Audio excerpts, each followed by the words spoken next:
అనేక మంది ఇదిగో దేవుణ్ణి నమ్మాం అని అంటున్నారు. అనేక మంది యేసు ప్రభువుని మేము అంగీకరించామంటున్నారు. అనేక మంది బాప్తిస్మం తీసుకున్న వారు ఉన్నారు. ప్రతి మొదటి ఆదివారం దేవుని యొక్క శరీరంలో పాలిభాగస్తులు అయిన వారు ఉన్నారు.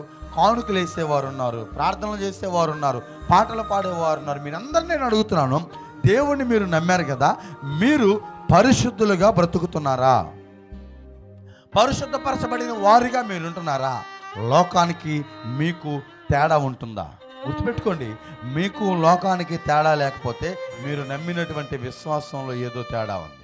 మీరు నిజంగా దేవుణ్ణి నమ్మితే, మీరు నిజంగా దేవుణ్ణి అంగీకరిస్తే, మీరు నిజంగా క్రీస్తు యొక్క రక్తంలో ప్రోక్షింపబడిన వారైతే, మీరు నిజంగా మీ హృదయంలో ఉన్నటువంటి ప్రతి పాపాన్ని దేవుడి సన్నిధిలో ఒప్పుకొన్నవారుగానైతే, మీకు విశ్వాసం అనేది క్రీస్తు మీద ఉంటే మీ జీవితం అనేక మందికి పరిశుద్ధపరచబడిన జీవితంగానే కనపడాలి.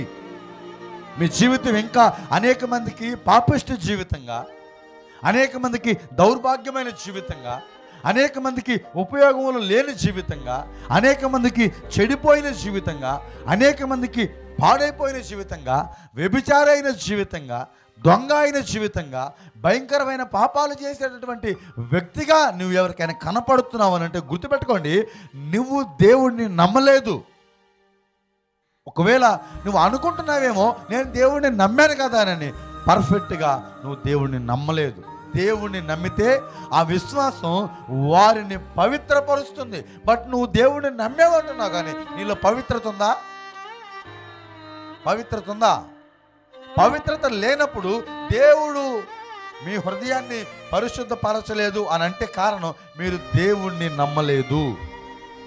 ఒకడు దేవుణ్ణి నమ్మితే ఆ నమ్మకం వారిని పరిశుద్ధపరుస్తుంది.